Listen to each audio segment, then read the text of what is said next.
안녕하세요. 이번 시간에는 2025년 6월 21일에 있었던 서울시 의료기술직 공중보건 문제에 대해서 해설을 진행하도록 하겠습니다.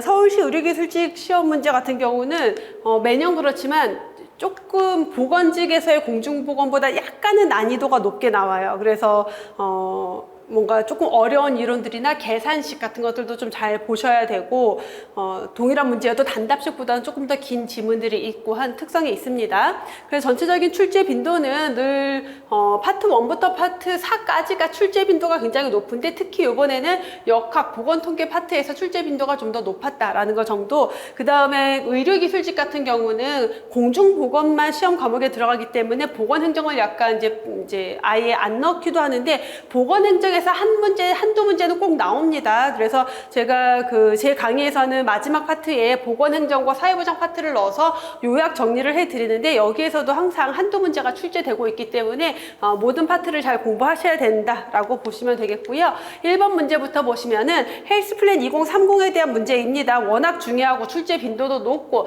그래서 헬스플랜 2030 같은 경우는 제가 이 비전, 목표, 그 다음에 기본 원칙, 그리고 중점 과제 이거는 뭐 너무너무 중요하고 이제 최근 들어서는 여기에 플러스 대표 지표까지도 보셔야 된다라고 강조해드렸던 내용이죠. 그래서 보시면은 비전은 모든 사람이 평생 건강을 누리는 사회고 건강 수명 연장이라는 목표, 그러니까 목표가 건강 형평성 제고와 건강 수명 연장이었는데 이 두 가지 목표의 구체적인 기준까지도 아셔야 된다라고 강조해 드렸었죠. 그래서 70.4세에서 몇 살까지 75.4세가 아니라 73.3세까지 연장하는 것을 목표로 하고 있습니다. 건강 형평성 제고 소득 수준 상위 20%와 하위 20%의 건강 수명의 격차를 7.6세 이하로 낮춘다. 자, 암, 심뇌혈관 질환, 비만, 손상은 비감염성 질환 예방관리 사업 분야에 해당이 되죠.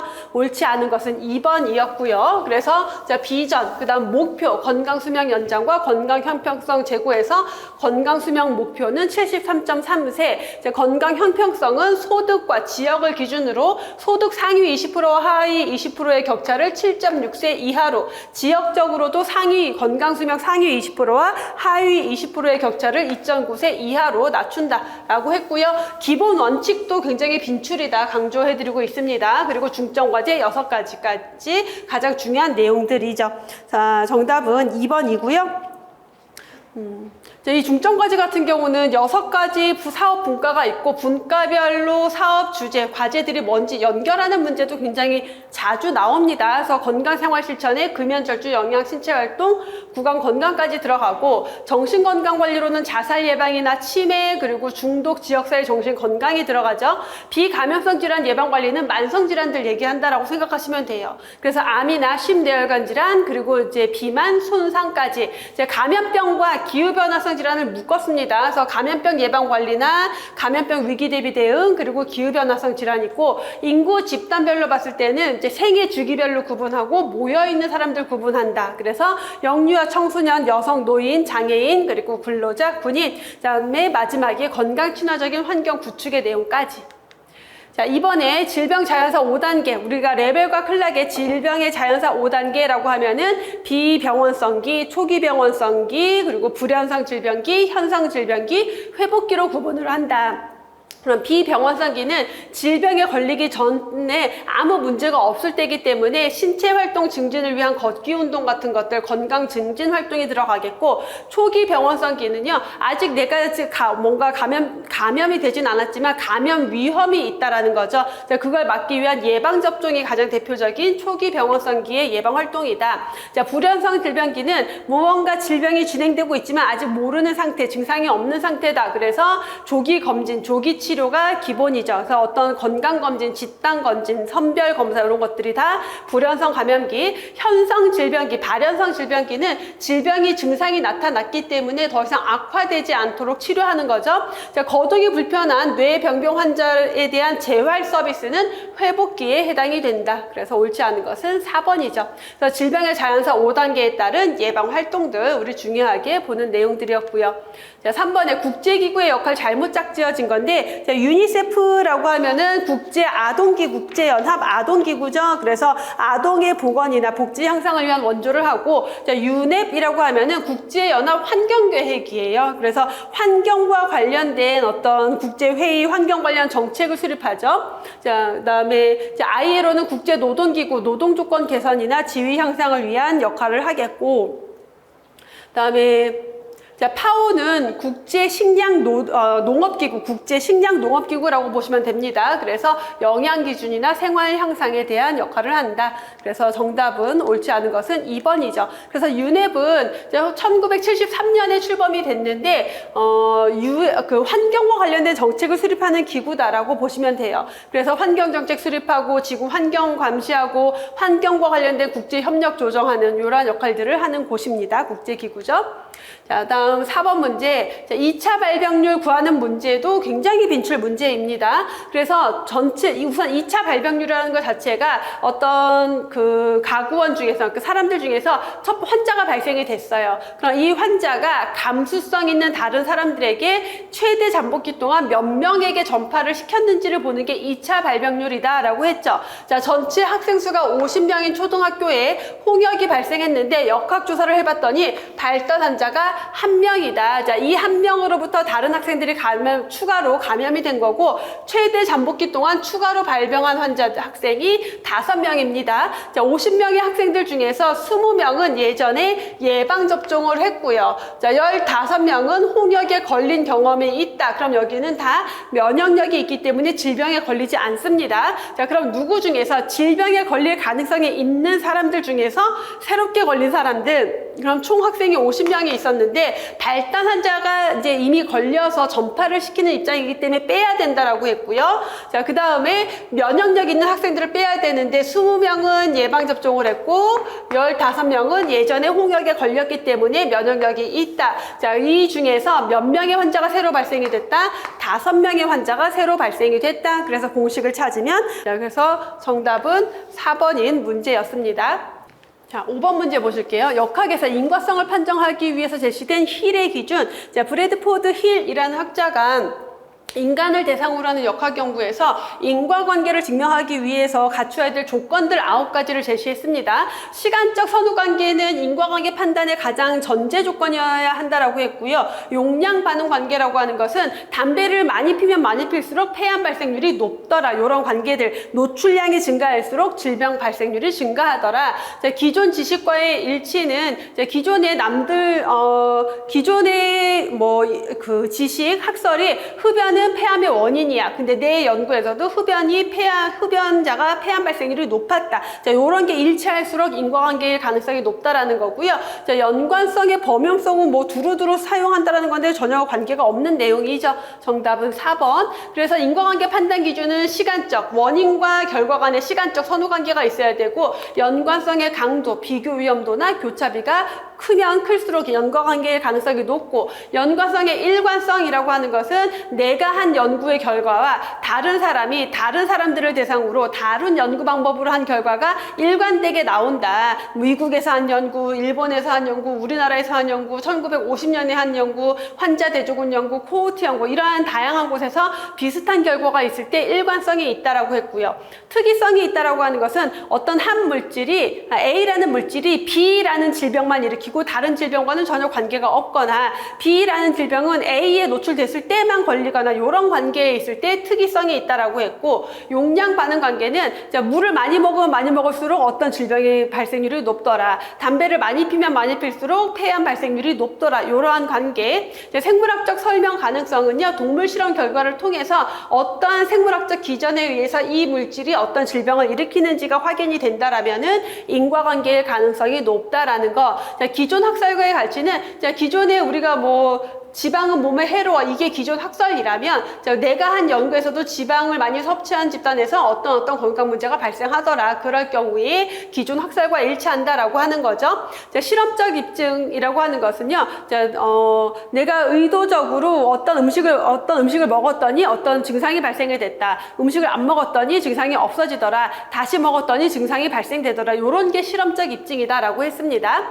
기존 다른 인과관계와의 유사성이라고 하는 것은 비슷한 종류의 바이러스에 감염된 사람에게 비슷한 증상이 나타날 때, 예를 들면은 새로운 어떤 폐질환, 폐렴 환자가 발생이 돼, 원인 불명의 폐렴 환자가 발생이 돼서 원인을 찾고 있는데 이 사람으로부터 새로운 종류의 신종 코로나 바이러스가 검출이 됐어요. 아직 이 코로나 바이러스가 이 폐렴 환자의 원인인지는 모르겠으나 기존의 사스 코로나 바이러스랑 비슷하게 생긴 바이러스가 검출이 됐는데 이 사람의 증상이 사스 증상이랑 비슷하더라. 그럴 경우에 기존 다른 인과관계와의 유사성이 있다라고 할 수 있는 겁니다.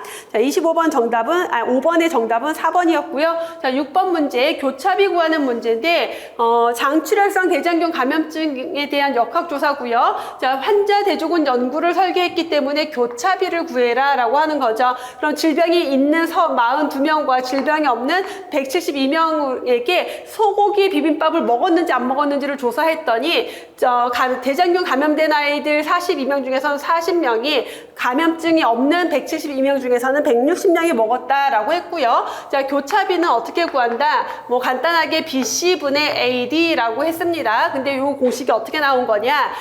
질병이 없는 사람들 중에서 그 요인에 노출되지 않은 사람 분의 요인에 노출된 사람, 자, 그 다음 질병이 있는 사람들 중에서 요인에 노출되지 않은 사람분의 요인에 노출된 사람. 그래서 이렇게 곱하고 이렇게 곱하면 2 곱하기 160분의 40 곱하기 2로 계산이 되는 거죠.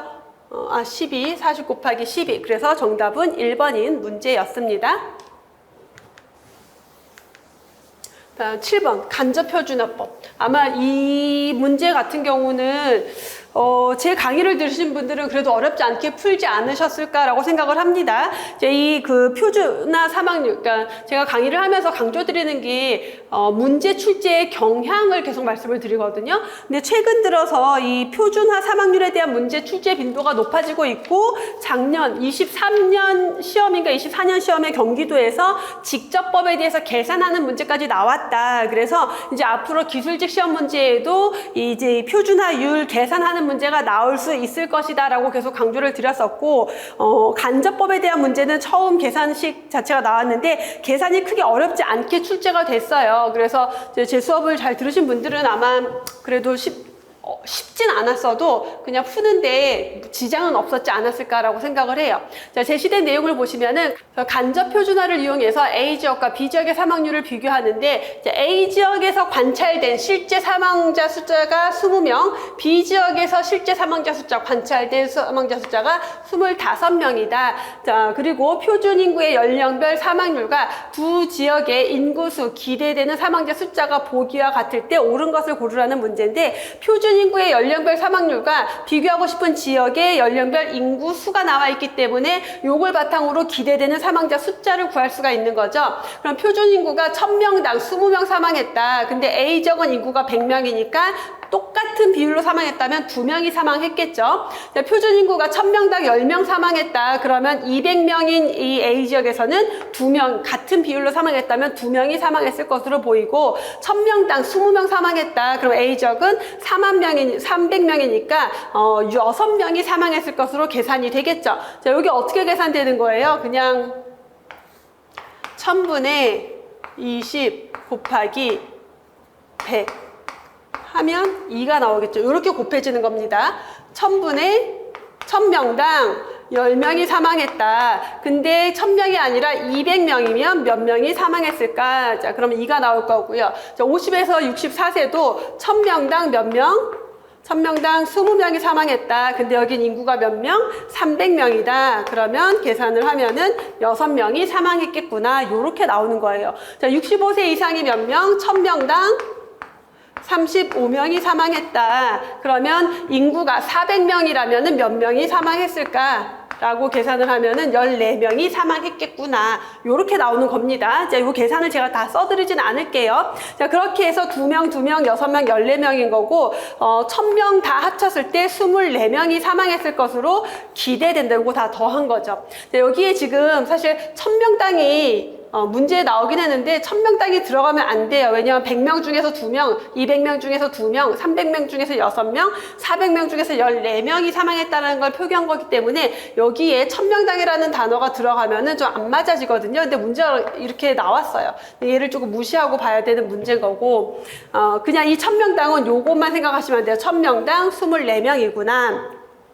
자, B지역도 같은 방법으로 계산을 해보면은 20명이 사망했을 것으로 기대된다. 그럼 이건 무슨 말이에요? 자, A지역에서 실제 전체 사망한 사람은, 그러니까 1000명 중에서 20명이 사망했는데 A지역 인구가 만약에 표준 인구랑 똑같은 비율로 사망했다라고 가정을 해보면은 24명이 사망했을 것으로 보인다. 그러면 표준 인구가 사망한 비율보다 더 많이 죽었어요? 적게 죽었어요? 더 적게 죽었겠죠. 자, B지역도 똑같이 계산을 해봤더니, 자, B지역은 실제 사망한 사람들은 25명인데 이 표준 인구의 사망률을 적용해서 표준 인구랑 똑같은 비율로 사망했을 것으로 계산을 해봤더니 20명이 사망했을 것으로 기대된다. 그럼 B지역은 실제 사망한 사람과 기대되는 사망자 숫자를 보니까 실제로 더 많이 죽었네 라는 의미가 되는 거예요.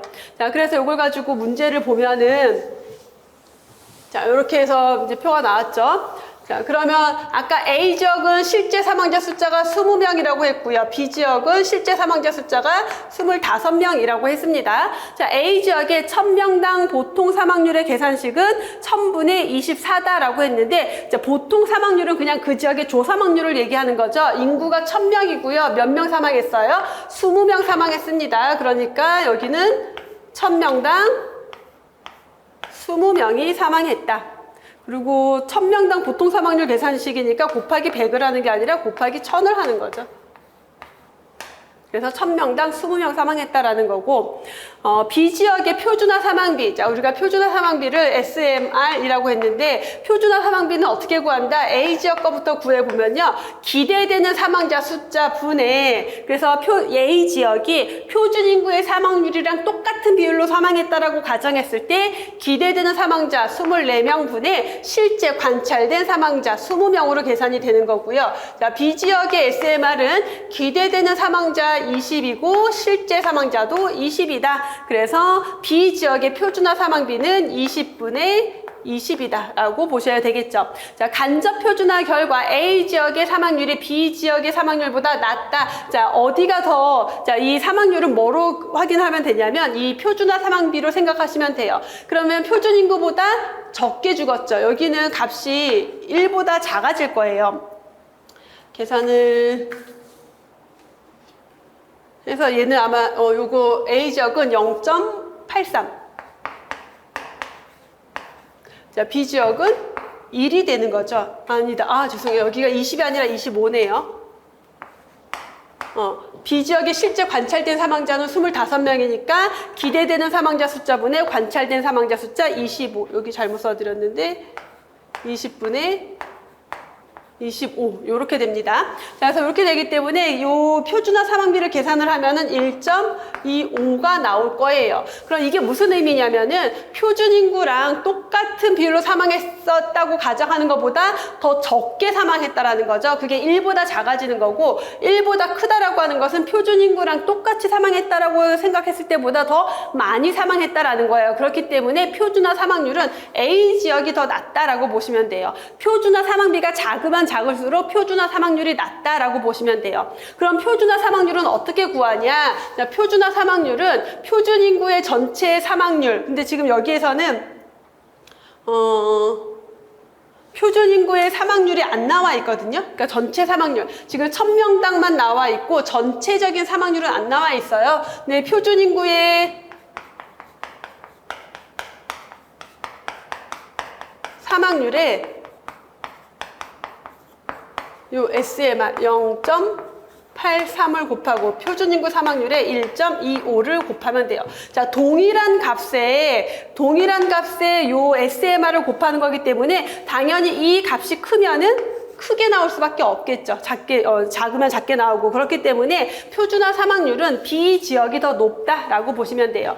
자, 간접 표준화 사망률은 그래서 표준화 사망비에 뭐를 곱한다? 표준 인구의 전체 사망률, 조사망률을 곱하는 게 간접 표준화법입니다. 그래서 정답은 3번이고요. 혹시 요 정도 해서 지금 제가 이제 기본적인 이론을 쭉 설명드린 게 아니라 문제를 푸는 방법만 설명을 드렸기 때문에 이거 너무 어려워요 라고 생각되시는 분들은 제 수업을 들으셔야 돼요. 수업을 들으면은 요 내용들이 쉽게 풀릴 수 있을 겁니다. 자, 여기까지 하고 8번 문제 넘어갈게요. 자, 100일의 홍역같이 수년 간격으로 집단 발병이 재현된다. 그래서 몇 년을 주기로 유행하는 현상을 뭐라 그런다? 순환주기, 순환변화, 주기변화라고 했죠. 그래서 홍역이나 100일의처럼 한번 유행하게 되면은 유행할 때 거의 대부분의 사람들이 질병에 걸리고, 자, 죽을 사람 죽고 살아남은 사람들은 영구 면역이 생긴다. 자, 그럼 한 2, 3년 동안은 유행하지 않다가 새로운 인구가 유입되고 새로운 아기들이 태어나면서 면역력이 없는 사람들이 많아지면 다시 한번 또 유행하고 난 다음에는 또 다 면역력이 생기니까 한동안 유행 안 하고, 그러한 현상을 순환변화, 주기변화라고 했죠. 불규칙 변화 같은 경우는 해외 유입 감염병, 그래서 어떤 규칙성을 가지고 있지 않고 어느 날 갑자기 한번 확 유행하고 없어지는 그러한 양상이고, 추세 변화는 장기간의 추세에 따라서 변화한다. 그래서 뭐 지난 10년 동안 만성질환 사망률이 어떻게 달라지고 있는지, 암 사망률이 10년간 증가하고 있다, 심장질환 사망률이 증가하고 있다, 뭐 뇌혈관 질환 사망률이 감소하고 있다, 이런 경향을 나타내는 거고, 단기 변화는요, 뭐 한 1, 2주 단위로 또 며칠 단위로 유행하고 없어지고 그러한 현상을 단기 변화라고 했습니다. 자, 다음 암관리법에서 55세 여성이 받을 수 있는 암검진의 주기가 2년인 것. 자, 위암은 40세 이상 남녀 2년 주기니까 해당이 되고요. 자, 유방암 40세 이상 여성을 대상으로 2년 주기니까 마찬가지로 해당이 되죠. 자, 대장암은 50세 이상 남녀를 대상으로 하니까 해당이 되는데 2년 주기가 아니라 1년 주기죠. 대장암은. 자, 자궁경부암 20세 이상 여성 2년 주기니까 해당이 되고요. 해당되지 않는 것은 대장암이다. 그래서 위간대 유자폐라고 했고, 자, 위암 40세 이상 2년 주기, 자, 간암은 40세 이상 남녀 고위험군 중에서 고위험군을 대상으로 6개월 주기, 자, 대장암은 50세 이상 남녀 대상으로 1년 주기, 유방암 40세 이상 여성 2년 주기, 자궁경부암 20세 이상 여성 2년 주기, 자, 폐암은 54세에서 74세 남녀 중 고위험군을 대상으로 2년 주기라고 했죠. 10번 문제, 대기오염물질 옳은 것 묻고 있는데, 아황산가스 같은 경우는 실내 공기가 아니라 대기 오염의 지표고요. 실내 공기 오염의 지표가 되는 것은 이산화탄소다라고 했습니다. 자, 오존층 파괴 원인 물질의 대표적인 것은 프레온가스 같은 것들이고, 이 염화불화탄소가 오존층 파괴 물질이고요. 이산화탄소는 실내 공기 오염의 지표다라고 했고, 질소산화물 같은 경우는 산성비의 원인이 된다 라고 했습니다. 정답 4번이죠. 11번 환경정책기본법에 따른 환경기준 설명 옳지 않은 것. 이산화질수는 연간 평균치, 24시간 평균치, 1시간 평균치가 설정되어 있다. 그래서 암황산가스랑 이산화질소는 이렇게 시간이 설정되어 있고요. 납 같은 경우는 연간 0.5 마이크로 이하로 설정이 되어 있고, 일산화탄소는 8시간 1시간 기준, 벤젠은 연간 5 마이크로그램 이하로 설정이 되어 있죠. 정답 옳지 않은 거 2번. 그래서 대기환경 관련 기준으로 아황산가스와 이산화질소는 1시간 24시간 연간 평균, 일산화탄소랑 오존은 1시간 8시간, 미세먼지는 연간과 24시간만 본다라고 했고요. 납과 벤젠은 연간 평균만 보고 당연히 기준치도 여러분들 알고 계셔야 됩니다.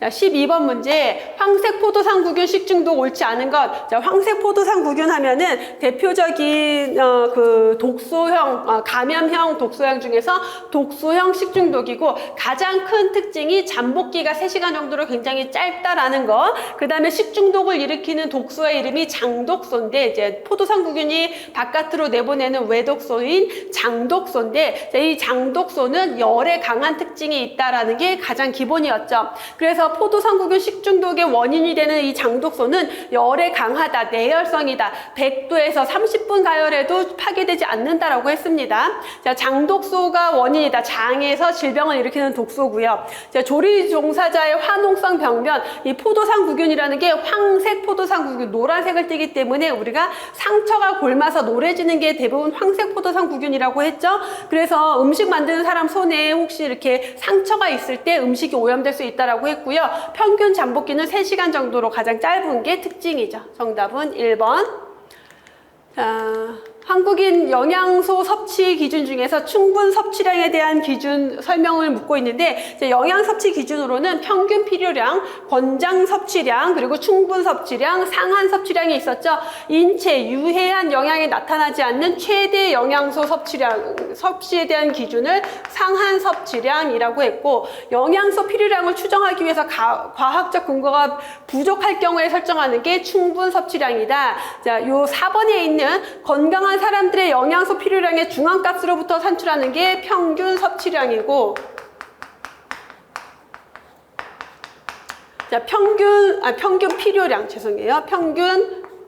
평균 이 정도 필요하다. 필요량이고요. 자, 이 평균 필요량의 표준 편차 2배를 더해서 산출하는 게 권장 섭취량이죠.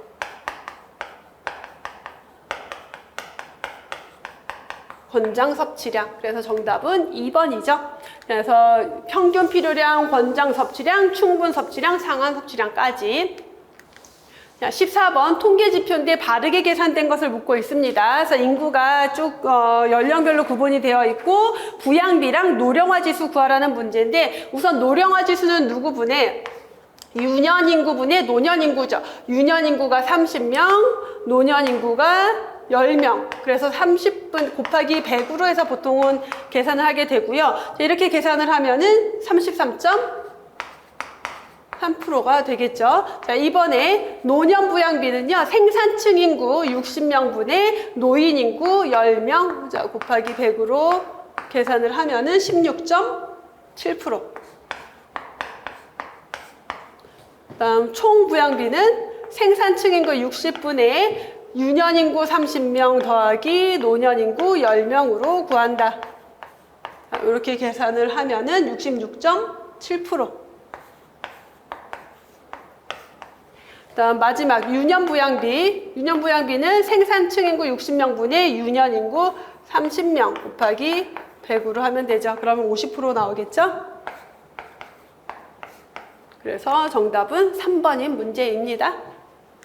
자, 15번 사망률 관련 지표 설명 옳은 것. 신생아 사망은 모자보건, 환경위생, 영양 수준에 아주 민감하기 때문에 국가의 건강 수준을 나타내는 가장 대표적인 지표다. 신생아가 아니라 영아 사망에 대한 설명이겠고요. 자, 비례 사망 지수는 사망자 중에서 50세 이상이 차지하는 비율이다. 그러면 사망자 중에서 젊은 사람이 많아야 돼요? 나이 든 사람이 많아야 돼요? 당연히 나이 든 사람이 많아야 되겠죠. 그래서 값이 클수록 보건 수준이 높은 거고, 자, 비례 사망 지수는 특정 연도에 50세 이상의 사망자 숫자를 뭐로? 전체 사망자 숫자로 나눈 분율이고, 보통 1000분율로 안 하고 100분율로 표시를 합니다. 자, 알파 인덱스는 신생아 사망자 숫자분의 영아 사망자 숫자다. 그래서 그 값이 1에 가까울수록 보건 수준이 높다, 선진국이다 라고 했죠. 정답은 4번이겠고, 자, 생명표에 대한 설명 옳지 않은 것. 자, 생명표는 현재의 사망 수준이 그대로 지속된다고 가정을 했을 때 특정 연도의 어떤 연령의 사람들이 앞으로 몇 살까지 살 수 있을까? 몇 년이 되면은 몇 명이 죽고 몇 명이 살아남아 있을까? 이걸 추정하는 것을 생명표라고 하죠. 그래서 현재의 사망 수준이 그대로 지속된다고 가정을 하고, 자, X세의 생존율이라고 하는 것은 X세인 사람이 1년 동안 살아있을 확률, 생존할 확률을 의미합니다. X세의 기대 여명이라고 하는 것은 지금 X세인 사람이 앞으로 몇 년을 살 것인가. 그래서 지금 영세의 기대 여명이라고 하면은 지금 태어난 아이들이 앞으로 몇 년을 살 것인가라는 개념이 되는 거죠.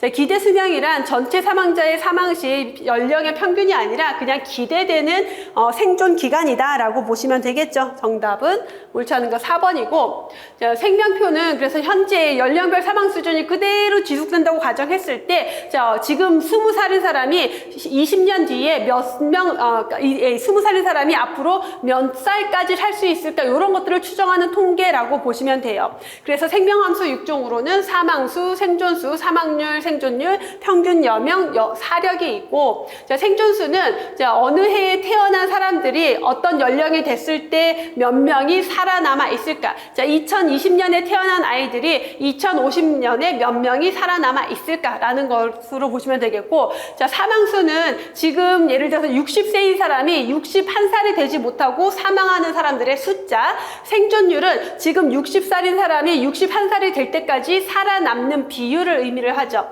자, 사망률은 X세, 지금 60살인 사람이 61살이 되지 못하고 사망하는 비율을 나타내면 사망률, 사망자 숫자를 나타내면 사망수. 자, 사력이라고 하는 것은요, 자, 지금 60살에 도달한 사람이 그 순간 죽을 확률을 사력이라고 해요. 자, 평균 여명은 지금 60살인 사람이 앞으로 몇 년을 더 살 것인가 라고 보시면 되는 게 평균 여명의 개념입니다. 자, 정답은 4번이었고요. 자, 17번. 인구 동향 조사의 지표인 합계 출산율. 자, 합계 출산율은 가임 가능한 여자 한 명이 평균 낳을 것으로 기대되는, 예상되는 자녀 숫자를 의미한다. 그래서 3번이죠. 가임 가능한 여자가 평생 낳을 것으로 예상되는 평균 출생아 숫자를 의미를 하고요.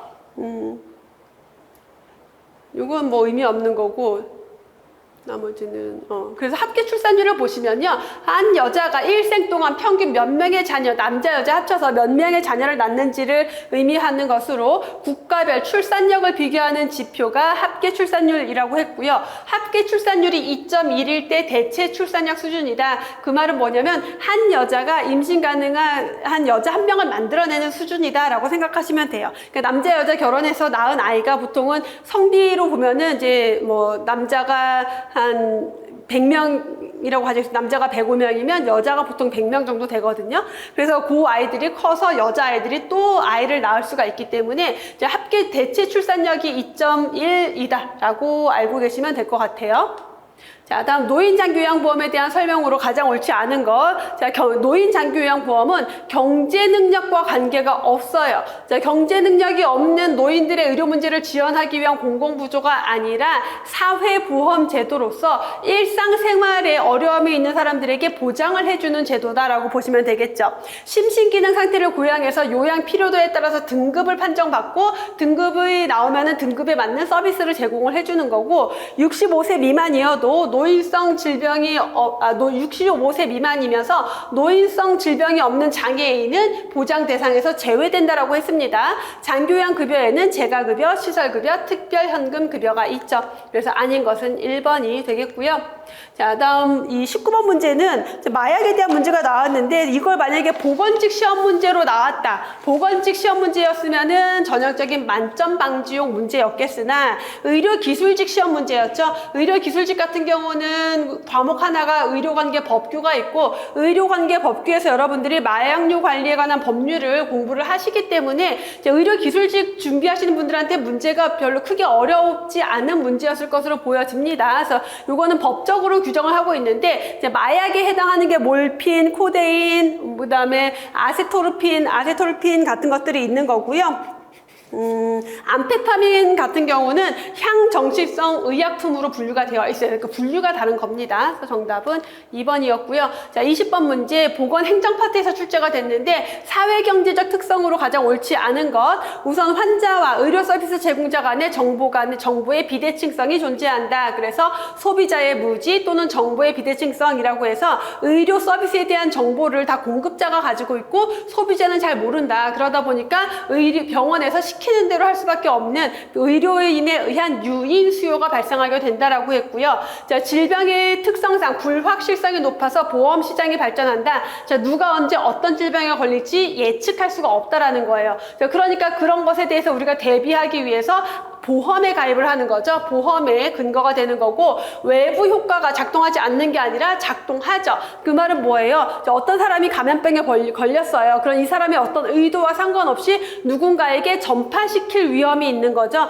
이런 것들이 외부 효과에 해당이 되고요. 공급의 독점성을 가지고 있다. 의료인으로서 면허를 가진 자에 의한 공급이 독점성이 보장이 된다. 그래서 옳지 않은 것은 3번인 문제로 출제가 됐습니다. 그래서 보건의료 서비스의 사회경제적 특징으로는 정보의 비대칭성, 외부 효과, 수요의 예측 불가능성, 이게 의료보험의 근거가 된다라고 했고요. 치료의 불확실성이라고 하는 것은 어떤 치료를 받다가 내가 죽을 수도 있어요. 아무리 가벼운 치료여도. 그러다 보니까 소비자는 어떻게 좋은 질의 서비스, 많은 양의 서비스를 받고자 하는 욕구가 생긴다. 근데 자원은 한정되어 있기 때문에 질을 관리해야 된다라는 거. 공급과 수요의 비탄력성은 의료비가 아무리 비싸도 내가 지금 죽을 위험에 있다라고 하면은 병원을 가야 되는 거죠. 수요가 발생이 되는 거고, 의료비가 아무리 저렴하다 하더라도 굳이 필요하지 않은 서비스를 이용하진 않을 거예요. 그래서 비탄력적이다라고 하는 거고, 의료인으로서 면허를 가진 자에 의해서 공급의 독점이 보장이 되는 독점성. 공급과 수요의 일치라고 하는 것은 내가 지금 맹장염에 걸렸으면은 수요가 생긴 거죠. 그럼 그 즉시 맹장 수술을 받아야 된다라는 거예요. 이걸 공급과 수요의 일치라고 하는 거고, 공급과 수요의 시간적 불일치라고 하는 것은 우리 코로나19 유행할 때 호흡기 질환자가 너무 많이 증가했어요. 근데 그렇다고 해서 병원을 막 짓고 중환자실을 막 만들어내고 의사와 간호사를 막 늘릴 수가 없는 거죠. 그래서 수요량이 증가하더라도 자원을 막 늘릴 수가 없다라는 것을 의미합니다. 공공재적 성격이라고 하는 것은 누구나 이 서비스를 이용할 수 있어야 된다라는 거. 그래서 우리가 흔히 수도, 전기, 가스, 그다음에 대중교통 이런 것들을 공공재라고 하죠.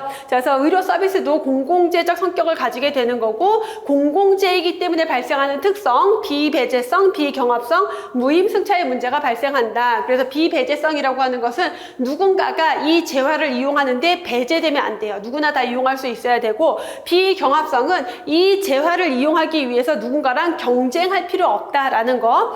그러다 보니까 정당한 대가를 지불하지 않고 재화를 이용하는 문제가 생기기도 한다라는 거죠. 우량제적 성격이라고 하는 것은 이 재화가 굉장히 가치 있고 우량하다. 그래서 우리 국민들의 건강을 잘 관리하는 게 개인 입장에서 건강을 관리하는 거지만 그게 결국은 국가 발전에도 이바지하는 그러한 재화다라고 보시면 되고요. 소비재와 투자재 요소가 혼재되어 있다라고 하는 것은 내가 질병을 치료하기 위해서 돈을 쓰고 소비를 하지만 그게 다시 건강에 대한 투자가 된다라는 맥락으로 보시면 됩니다. 여기까지 해서 20문제를 다 풀어봤고요. 의료기술직 문제, 서울시 의료기술직 공중보건에 대해서 그래서 전체 내용들을 좀 정리를 해봤는데, 그러니까 내용이 크게 어려운 내용은 아닌데 이게 공부가 조금 잘 되어 있지 않은 상태에서는 굉장히 난이도가 높게 느껴질 거예요. 근데 기본적으로 전체 커리큘럼을 잘 따라가고 공부를 충실히 했다라면은 모르는 문제는 없어 라고 할 수 있는 문제지만 뭔가 조금 어렵게 느껴지는 그런 특성이 있는 문제죠. 그래서 지금 출제 경향도 보면은 서울시 의료기술직 같은 경우는 문제 난이도를 그래도 조금 높게 가져가는 편이에요. 요 정도, 지금 정도 수준으로. 그래서 만점 방지형 문제가 들어오거나 여러분들이 공부는 했지만 조금 아까 그 표준화, 간접 표준화법 하는 것처럼 공부를 제대로 하지 않으면 풀 수 없는 유형의 문제, 어떤 이론을 제대로 이해하고 있어야지 풀 수 있는 유형의 문제들이 출제가 됩니다. 그래서 서울시 의료기술직을 준비하시는 분들은 조금 더 깊이 있는 공부를 해야 된다는 것을 생각하면서 다음 시험을 준비하시는 분들은 공부에 좀 참고를 하시면 좋을 것 같고요. 시험 준비하셨던 분들은 좋은 결과가 있기를 바랄게요. 여기까지 하고 특강 마무리하도록 하겠습니다. 수고하셨습니다.